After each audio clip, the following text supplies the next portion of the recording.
С августа прошлого года железнодорожный участок дороги Томот-Нижний Бестях ввели в режим временной эксплуатации.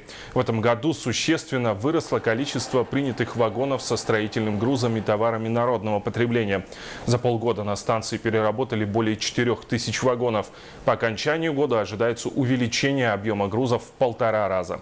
Кроме того, на станции запустили современную систему «Белок-95», которая позволяет экономить кадровый и временной ресурсы.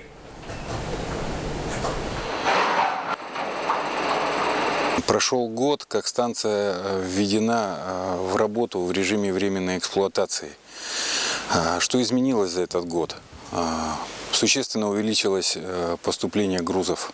На сегодняшний день на станции Нижний Бестях переработано 6000 вагонов и 3000 контейнеров различной грузоподъемности. Это 20-футовые, 40-футовые контейнера. Есть уверенность в том, что коллектив станции выполнит план по грузообороту на 180% в этом году.